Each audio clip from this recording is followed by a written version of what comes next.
ৰূপহীহাটৰ কাঠপাৰাত নগাঁও আৰক্ষীৰ উদ্যোগত আৰু ৰূপহীহাট আৰক্ষীৰ সহযোগত গাঁৱে গাঁৱে অসম আৰক্ষী আপোনাৰ সহায়ৰ বাবে এক সজাগতা সভা অনুষ্ঠিত কৰে। উক্ত সজাগতা সভাত উপস্থিত থাকে ৰূপহীহাট আৰক্ষী চকীৰ ভাৰপ্ৰাপ্ত আৰক্ষী বিষয়াৰ লগতে আমবাগান পহৰা চকীৰ ভাৰপ্ৰাপ্ত আৰক্ষী বিষয়া। এই সজাগতা সভাৰ জৰিয়তে প্ৰশাসনৰ কাম কাজসমূহ কেনেকৈ সমাধান কৰা হয় আৰু কি পৰ্যায়ত আপোনাৰ সমস্যাসমূহ উৎপাদন কৰিব এই লৈ নগাঁও জিলাৰ প্ৰতিটো গাঁৱে গাঁৱে এক সজাগ আনিবলৈ ৰূপহীহাট আৰক্ষীয়ে চেষ্টা আৰম্ভ কৰিছে।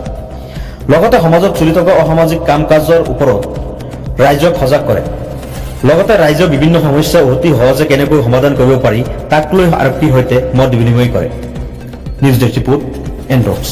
হয়, আজি আমাৰ নগাঁও আৰক্ষী আৰু ৰূপহীহাট আৰক্ষী লগতে আমাৰ স্থানীয় বিডিপিৰ সহযোগত আমাৰ এটা ড্ৰাইভ আমি আৰম্ভ কৰিছোঁ যে প্ৰত্যেক গাঁৱতে প্ৰত্যেক দিনাই আমি ৰাইজৰ সুবিধা হোৱাকৈ গাঁৱে গাঁৱে অসম আৰক্ষী আপোনাৰ সহায়ৰ বাবে বুলি এটা আমি ড্ৰাইভ আৰম্ভ কৰিছোঁ।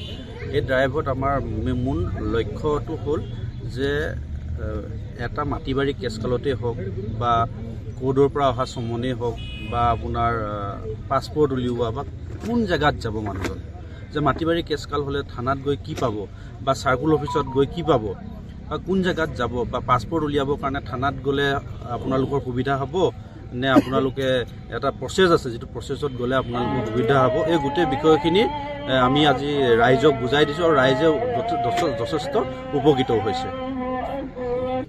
আজি যিটো সভা ইয়াত অনুষ্ঠিত হৈছে নগাঁও জিলা আৰক্ষী উদ্যোগত আৰু ৰূপহীহাটৰ আৰক্ষী মহোদয় আছিলে, লগতে আমবাগান আউটপোষ্টৰ আৰক্ষী মহোদয় আছিলে।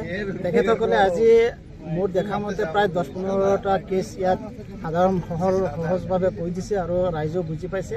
আৰু তেখেতসকলে এই কেছৰ যিখিনি সহজ ৰাস্তা আছে তেখেতসকলে সুন্দৰকৈ দেখুৱাই দিছে, য'ত নেকি ইয়াত উপস্থিত থকা ৰাইজ সকলেও তেখেতসকলৰ কথাত বহুত সন্তুষ্ট প্ৰকাশ কৰিছে।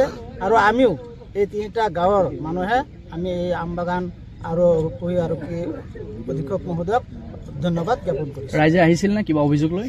বহুত প্ৰায় 15-20টা মান অভিযোগ লৈ ইয়াত আহিছিলে আৰু প্ৰায়বিলাকে ইয়াত মানে কি ৰাস্তাত গ'লে সিহঁতে উপকৃত হ'ব এই সকলোখিনি কথা তেখেতসকলে সুন্দৰকৈ আমাক বুজাই দিছে আৰু ৰাইজেও বুজি পাইছে।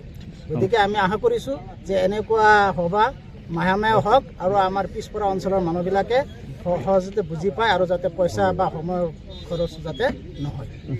আমাৰ ভিতৰীয়া গাঁও অঞ্চলৰ কাঠপাৰা গাঁৱৰ প্ৰায় কাঠপাৰা গাঁও পঞ্চায়তৰ অন্তৰ্গত 3খন গাঁও আছে, মুৰিবিটিকাটি, লতানি, কাঠপাৰা, লগতে আমাৰ কাঁহৰ গাঁওখন বকৰিমুখ। ইয়াৰ অঞ্চলৰ মানুহখিনি হয়তো বহুতো নাজানে মাটি-বাৰী সংক্ৰান্তত কোনটো কেছ ক'লৈকৈ যাব লাগে। আমাৰ কিছুমান মানুহে মাটি-বাৰী কেছ লৈ চাৰ্কুল অফিচত যাব লাগে, চাৰ্কুল অফিচত নগৈ আমাৰ থানালৈকে যায়। আৰু কিছুমান চমন আপোনাৰ আহে, চমনবিলাকত সময়মতে থানাত গৈ হাজিৰ হ'ব লাগে বা কোৰ্টত মাতে কোৰ্টত যাব লাগে, সেইখিনি বুজি নাপায়।